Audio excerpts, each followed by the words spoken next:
ये वही बातें कर रहे हैं जो पहले कहते रहे हैं कि नरेंद्र मोदी तानाशाह हैं और हर तानाशाही का अंत ऐसे ही होता है जैसा बांग्लादेश में।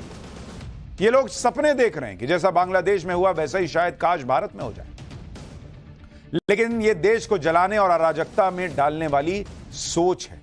क्योंकि जिस आदमी को ये तानाशाह कहते हैं, जिस आदमी के लिए बुरा सोचे बैठे हैं, वही व्यक्ति नरेंद्र मोदी सबको बुलाकर बात कर रहे हैं।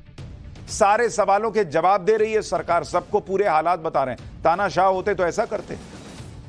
आज सरकार ने सर्वदलीय मीटिंग की भाई, जिसमें बांग्लादेश के हालात की एक एक जानकारी विपक्ष को दी गई।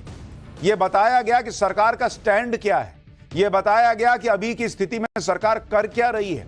संसद में पूरे देश के सामने जानकारी दी गई, लेकिन जो सबको साथ लेकर भी चल रहा है उसे ही तानाशाह बताने का नैरेटिव गढ़ा जा रहा है और बांग्लादेश का हवाला देकर अपना एजेंडा चलाया जा रहा है कि अपनी राजनीति बढ़ाई जा रही है। कल हमने ऐसे कुछ लोगों के बारे में बताया था, लेकिन आज भी वही सब चल रहा है।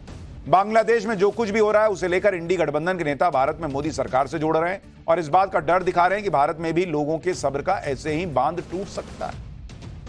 सुनिए फारूक अब्दुल्ला जैसे नेता क्या बोल रहे हैं, फिर आपको इंडी गठबंधन के बाकी नेताओं के बयान भी दिखाऊंगा। ये लेसन है न सिर्फ बांग्लादेश के लिए बल्कि हर एक डिक्टेटर के लिए, हमारे भी डिक्टेटर के लिए यह है कि जो लोग हैं वो सब्र कर सकते हैं, मगर एक वक्त आएगा जबकि वो सब्र का प्याला जो है वो उछल जाएगा, और वही हुआ। और मैं समझता हूँ एक और चीज़ भी ज़रूर हुई है, वहाँ पे भी अब इस्लामिक मूवमेंट शुरू हो गई है बहुत वक्त से। वहाँ ये फीलिंग थी कि मुसलमानों पे जो दुनिया में जुल्म हो रहा है उसके ख़िलाफ़ भी एक आवाज़ थी। अब बताइए, ये जो कह रहे हैं ये इनडायरेक्टली एक तरह से जो लोग ये सोच रहे हैं कि अरे जो बांग्लादेश में हुआ वो हम इंडिया में भी कर सकते हैं, उनको जस्टिफाई कर रहे हैं। कह रहे कि भाई पब्लिक कुछ दिन इंतजार करती है, उसके बाद सब्र का बांध टूट जाता है। बॉस, वो सब्र का बांध नहीं टूटा है। वो जो अंदर भरा हुआ था, जो आप कह रहे हैं कि इस्लामीकरण वहां बढ़ रहा था, इस्लामिक सोच बढ़ रही थी, उसका नतीजा है वो। उसको लोकतंत्र का अमली जामा पहनाकर उसका कवर देकर जो है एक तरह से कवर फायर किया जा रहा है। इंडी गठबंधन के नेता संजय राउत भी इसी तरह की भाषा बोल रहे हैं। संजय राउत ने तो यहां तक कह दिया कि जिस तरह से नरेंद्र मोदी देश में लोकतंत्र को कुचल रहे हैं, विपक्ष को खत्म कर रहे हैं, यही सब शेख हसीना कर रही हैं, इसलिए उनका यह हाल हुआ। सुनिए कैसी इन लोगों की भाषा है, कैसे इन लोगों के बयान है। सुनिए संजय राउत। जिस देश को हमने बनाया है उस देश की हालत देखिए, ये इसलिए कि लोकतंत्र के नाम पर वहाँ तानाशाही चला रही थी। विरोधियों को जेल में डाला, झूठे मुकदमे डाले, मर्डर हो गए विरोधियों के, महंगाई हो गई, बेरोजगारी बढ़ गई और सत्ताधारी घूमते रहे। जनता जो होती है, चाहे बांग्लादेश हो चाहे हिंदुस्तान हो, किसी भी डेमोक्रेटिक कंट्री में एक हद तक जनताएं सह लेती है, बाद में सड़क पर उतरती है। इन सब को सुनते जाइए बॉस, इनके मन में क्या है ना वो एकदम साफ निकल के बाहर आ रहा है। अरमान शायद यही है कि भारत में भी ऐसा हो और नरेंद्र मोदी को ऐसे ही हटाया जा सके, लेकिन इनके अरमान पूरे नहीं होंगे। और सोचिए शिवसेना की क्या हालत हो गई।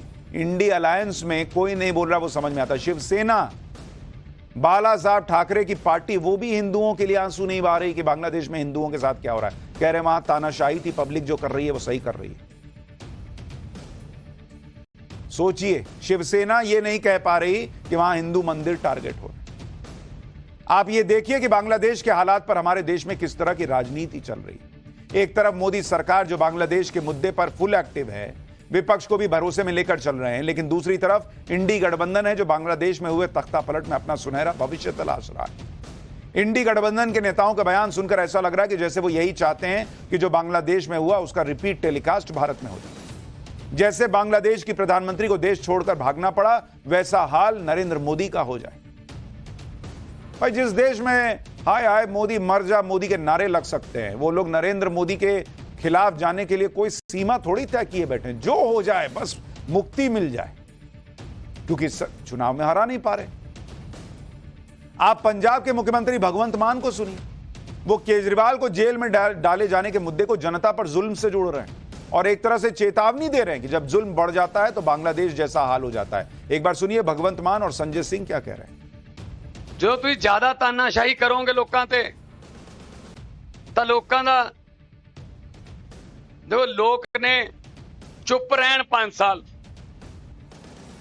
बुल स्यों लैन 10 साल, सीने ते पत्थर धर लैन 15 साल, जम्मी मन मार के चुप रह लैन 20 साल।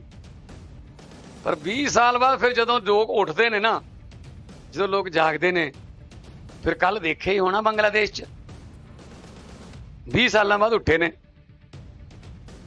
ते अद्धे घंटे च भजना पै गया। प्रधानमंत्री के घरे मुर्गियां ते बतकां भी लैके चक के उत्थों जिहड़ियां हैगी सी। पब्लिक है जो तुम तंगी करी जाओगे, तंगी करी जाओगे। ये इस बात का संकेत है कि तानाशाही जो है वो किसी भी देश में अच्छी बात नहीं है।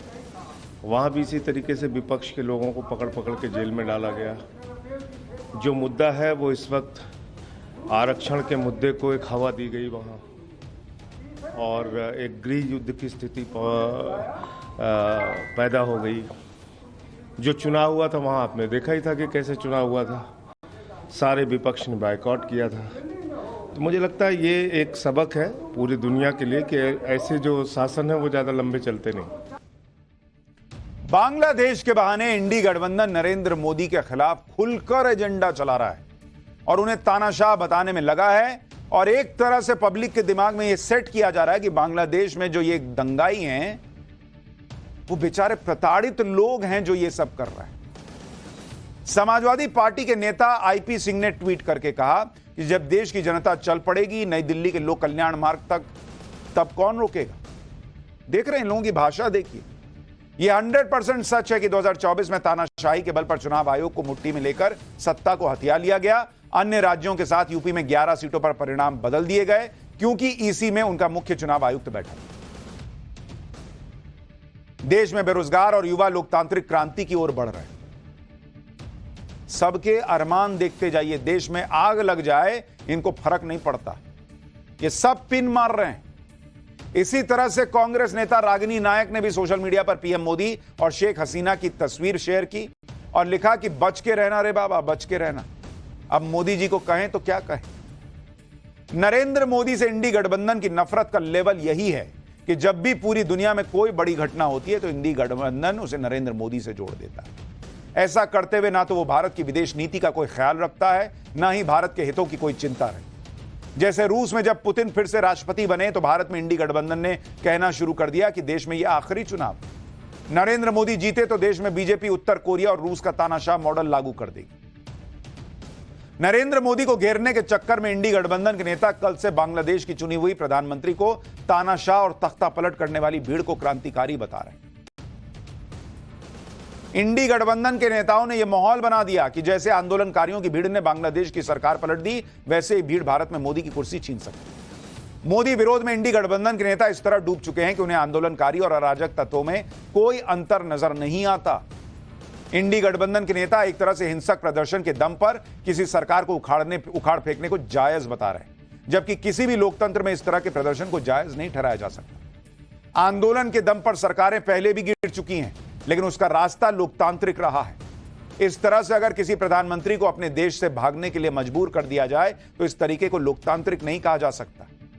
इतना ही नहीं, इंडी गठबंधन के नेता बार बार ये उकसावे वाले बयान दे रहे हैं जिससे कि जिस दिन जनता अपने पर आ गई या जिस दिन जनता का गुस्सा फूट गया तो ऐसे बयान देकर उकसावे वाली वो राजनीति कर रहे हैं। कुछ दिन पहले ही बीजेपी ने इस बात की आशंका जताई थी कि विपक्ष की तरफ से पीएम मोदी के खिलाफ हिंसा को भड़काने वाले बयान दिए जा रहे हैं, इससे पीएम मोदी को खतरा हो सकता है।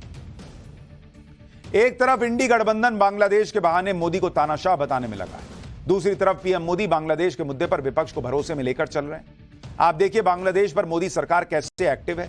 कल जैसे ही बांग्लादेश में सत्ता पलट हुआ, कुछ ही घंटों के अंदर सीसीएस की मीटिंग बुलाई गई जिसमें आगे की रणनीति तय गई। फिर आज सुबह ऑल पार्टी मीटिंग बुलाकर सभी पार्टियों को भरोसे में लिया गया। फिर संसद के अंदर खुद विदेश मंत्री ने जवाब दिया। भारत सरकार ने बांग्लादेश में हिंदुओं की सुरक्षा को लेकर चिंता जताई। बांग्लादेश से लगे बॉर्डर पर बीएसएफ को अलर्ट किया गया और तैनाती बढ़ा दी गई। बीएसएफ को कड़े आदेश दिए गए कि बिना सही दस्तावेज के किसी की भारत में एंट्री ना हो। मोदी सरकार ने तत्परता दिखाते हुए जुलाई महीने में ही बांग्लादेश में रहने वाले भारतीय नागरिकों को वापस बुला लिया था। जो अभी वहां फंसे हुए हैं उनको निकालने के लिए भी भारत सरकार बांग्लादेश अथॉरिटीज के टच में। अवैध घुसपैठ को रोकने के लिए भारत और बांग्लादेश के बीच ट्रेन सेवा को भी सस्पेंड कर दिया गया है। वहीं तख्तापलट के 24 घंटे के अंदर बांग्लादेश और भारत के बीच विमान सेवा को बहाल कर दिया गया था ताकि जो भारतीय वापस आना चाहते हैं वो लौट सके। उधर बांग्लादेश में एक दिन बाद क्या हाल